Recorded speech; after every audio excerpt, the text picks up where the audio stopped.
በዓለም ላይ ትልቁን መርከብ የሚያሰጥመው ግዙፍ ማዕበል ብቻ ይመስልሃል? አይደለም። በመርከቡ ዙር የተሰነጠቀች ላይ የተባለች አንዲት ትንሽ ቀዳዳም ጭምር ናት እንጂ። ህይወትም እንደዚሁ ናት። ትልቁ ውድቀት የሚጀምረው በአንድ ትልቅ ስህተት ሳይሆን ይህች ምን ታመጣለች ብለህ በናካት አንዲት ደቂቃ፣ አንዲት ሳንቲምና አንዲት መጥፎ ልማድ ነው። ዛሬ የምትንቃት ትንሽ ነገር ነገ የምትከፍለው ትልቅ ዋጋ መሆኑን ካላመንክ ይህ ቪዲዮ አይንህን ይከፍትልሃል። ተዘጋጅ። ችግሩ ዝግጁ ነህ ወይ ነው?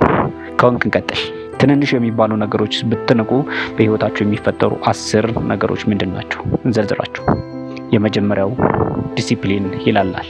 የዲሲፕሊን መላላት ያጋጥምሃል። ትንሽ ስርዓቶች መናቅ የውስጥ ጥንካሬህን ይበላዋል። ዛሬ አልጋህን ካላነጠፍክ ነገ ስርዓት አታከብርም። ከነገ ወዲያ ደግሞ ለትልቅ ስራዎች ያለህ ታማኝነት ታጣለህ። ለምሳሌ በየቀኑ ስራ ከመጀመር በፊት ጠረጴዛህን የማታጸዳ ከሆነ አይምሮ ውጥረትና ስርዓትን ይረሳል። ይህ ቸልተኝነት እያደገ ሂዶ ደግሞ ትልቅ ፕሮጀክት ላይ ትርምስ እንድትፈጥር ያደርግሃል። ሁለተኛውና ወሳኙ ነጥብ ታማኝነት ይሸረሸራል። ኤሮዥን ኦፍ ኢንቴግሪቲ። ይህ ምን ታመጣለች፣ ይህች ምን ታመጣለች እያልክ የምትሰራቸው ትናንሽ ስህተቶች ማንነትን ያቆሽሹታል። በትንሹ ነገር የማይታመን ደግሞ ነገ በትልቅ ኃላፊነት ላይ ቢቀመጡ መውደቁ አይቀሪ ነው።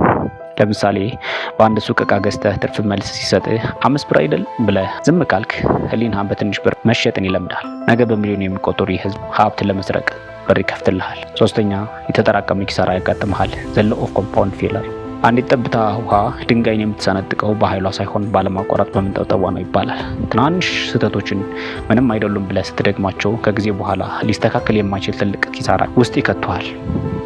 ለምሳሌ በየቀኑ 100 ብር በከንቱ የምታባክን ከሆነ በአመቱ መጨረሻ 36500 ብር አጥተሃል ማለት ነው። ይህ ብር ደግሞ ለትንሽ ኢንቨስትመንት መነሻ ሊሆን የሚችል ገንዘብ ነበር። ትንሿ ብክነት ትልቅ ድህነትን ትወልዳለች የሚባለው ለዚህ ነው። አራተኛውና ወሳኙ ነጥብ የተዘበራረቀ አስተሳሰብ ዘይቤ እንዲኖርህ ያደርጋል። አካባቢህና ትናንሽ ስራዎችን ችላ ስትል አይምሮ በግርግር ይሞላል። ያልተስተካከለ ቤትና ስራ ቦታ ደግሞ በአይምሮ ውስጥ ያልተጨረሰ ስራ የሚል ጭንቀትን ይፈጥርብሃል። ለምሳሌ የኢሜል ሳጥንህን ወይም ኢንቦክስን ሳታጸዳው ብታሳድረው በጠዋት ስትነሳ ብዙ ስራ አለብኝ የሚል የጭንቀት ስሜትን ይሰማሃል። ትንሿ ስራ ማጠናቀቅ ግን አይምሮን አሸናፊ እንደሆነ እንዲሰማህ ያደርግሃል ማለት ነው። አምስተኛው ነጥብ እድሎች ያልፈሃል ነው። ሚሲንግ ኦፖርቹኒቲ። ትላልቅ እድሎች አንዳንድ ጊዜ ሁልጊዜ በጩኸትና በክብር አይመጡም። አንዳንድ በትናንሽ ንግግሮች ውስጥ ይደበቃሉ። ትናንሽ ሰዎች ወይም ትናንሽ ስራዎች የምትንቅ ከሆነ እግዚአብሔር የላከልህን በር ራሱ ሳታየው ትቀራለህ። ለምሳሌ በአንድ ድርጅት ውስጥ በጥበቃ ስራ የሚሰራውን ሰው ንቀህ ሰላም ሳትለው ብታልፍ ያ ሰው የድርጅቱ ባለቤት የቅርብ ቤተሰብ ቢሆን ወደፊት ልታገኝ የምትችለውን እድል ሁሉ ይዘጋብሃልና ትንሿን ነገር መናቅ የለብህም ነው። ስድስተኛው የጤና እክል ያጋጥምሃል። ዛሬ ብቻ ልብላ፣ ዛሬ ብቻ ይለፈኝ የሚሉ ትናንሽ ሰበቦች ለከባድ በሽታዎች መነሻ ናቸው ይባላል። ጤና የሚገነባው በየቀኑ በምታደርጋቸው ትናንሽ ምርጫዎችና ተግባራት ነው። ለምሳሌ በየቀኑ አንድ ከረሜላ መውሰድ እንደ ቀላል ነገር ሊታይ ይሆናል። ነገር ግን ከ10 ዓመት በኋላ ለስኳር በሽታ ትልቅ በር ትከፍታለች ይላሉ ባለሙያዎች። ጤና በጠብታ ይገነባል፣ በጠብታም ትፈርሳለች የሚባለው ለዚህ ነው። ሰባተኛውና ወሳኙ ነጥብ የግንኙነት መቃወስ ያጋጥምሃል። ሪሌሽንሺፕ ፍሪክሽን። በትዳርም ሆነ በጓደኝነት ውስጥ ካለ ትልቁን ፍቅር የሚያፈርሱት ትንንሽ ቅሬታዎች ናቸው። አመሰግናለሁ ማለትን መተው ወይም ቅሬታን ለመጠየቅ መታበይ ግንኙነትን ቀስ በቀስ ያበላሻል። ለምሳሌ የትዳር አጋር የሰራችው ምግብ ጥሩ ነው ብለህ ማመስገን ብትውና ብትንቅ ሳታውቀው በቤቱ ውስጥ የፍቅር ቅዝቃዜ እንዲሰፍን እያደረክ ነው ማለት ነው። ትንንሽ ምስጋናዎች ትልቅ ፍቅሮችን ያጸናሉ የሚባለው ለዚህ ነው። ስምንተኛው ተራ ችሎታ ይቀንሳል። በትንሿ ነገር ደስ የማይሰኝና የማይመራመር ሰው አይምሮ ይደነዝዛል። አዳዲስ ግንኙነቶችን የሚያመጡ ሰዎች ይቺ ነገር ለምን እንደዚህ ሆነች ብለው በትናንሽ ነገሮች ላይ የሚመራመሩ ሰዎች ውስጥ ነው ይባላል። ዘጠነኛውና እጅግ ወሳኙ ነጥብ የጊዜ ብክነት ያጋጥምሃል። ታይም ሊኬጅ። 5 ደቂቃ ብቻ ብለህ በማህበራዊ ሚዲያ የምታጠፋው ጊዜ በአመት ውስጥ በመቶዎች የሚቆጠሩ ሰዓታትን ይበላል።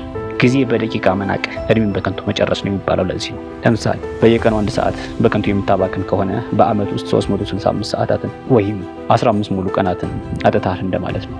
በዚህ ጊዜ ግን አንድ አዲስ ቋንቋ ወይም ክህሎት መማር ብትችል ህይወትን አንድ እርምጃ ከፍ ብታደርግ የምትችልበት ጊዜ ነበረ። የመጨረሻው ነጥብ አቨሬጅ ሰው እንድትሆን ወይም መካከለኛ ሰው እንድትሆን ያደርግሃል። ለምሳሌ አንድን ደብዳቤ ስትጽፍ ትንሽ የፊደል ግድፈቶች መኖሩን እያወቅ ዝም ብለህ ካለፍክ ፕሮፌሽናልነትህ ይጎድላል። ትንሿ ስህተቱን የማያርም ሰው ደግሞ ትልቅ ስራን በጥራት ሊያከናውን አይችልም ተብሎ ሁሌም በመካከለኛነት እንድትታይ ያደርግሃል ማለት ነው። በመጨረሻ እንግዲህ ወዳጄ የዛሬውን ትንሽ ስራ አክብረህ ብትሰራ የነገዋ ታላቅ ህልምህ ደጃፍ ትሆናለች። ትንንሽ ስህተቶችን ለማረም አትዘገይ፣ ምክንያቱም ትልቅ ቀዳዳ የሚጀምርበት ትንሽ ስንጥቅ ነውና። ስኬት ማለት በየቀኑ የምታደርጋቸው ትናንሽና ትክክለኛ ውሳኔዎች ድምር ውጤት መሆኑን እወቅ። ዛሬን አትናቃት፣ ምክንያቱም ነገ የምትባለዋ ቀን የብዙ ዛሬዎች ስብስብ ውጤት ናትና። በትንሹ የታመነ ሰው ለታላቅ ክብር እንደሚበቃ ህይወት ህግ ነውና በያዝከው ነገር ላይ ታታሪው። ከእንቅልፍ ስትነሳ ጀምሮ ለጥራት ተገዛ። የአልጋህ አነጣጠፍ ለራስህ ያለህን ስነ ስርዓት ይናገራልና እንደሚባለው። ሰዎችን በትንሽ ደግነት አግዝ። ይህቺ ትንሽ ተግባርህ በአንድ ሰው ህይወት ውስጥ ትልቅ ተአምር ትሆናለች። ከትናንት ስህተትህ ተማር እንጂ አትቆጭ። ዛሬ የተሻለ ትንሽ እርምጃ ለመራመድ አዲስ እድል አለ። ህይወትህን ለመለወጥ ዓለምን መዞር አይጠበቅብህም። በየቀኑ ልምዶችን ማስተካከል ብቻ እንጂ። ተነሳና ራስን ቀይር። በትንሹ አደል ውስጥ ትልቅ ማንነት ተደብቋልና ራስህን አውጣው የዕለቱ መልእክት ነበረ። ለዚህ ጠቃሚ ቻናል ቤተሰብ ካልሆናችሁ ሰብስክራይብ በማድረግ ቤተሰብ ሁኑ። በሌላ ጠቃሚ ቪዲዮ እስክንገናኝ እያላችሁበት የምድር ዳርቻ ሰላማችሁ ይብዛ።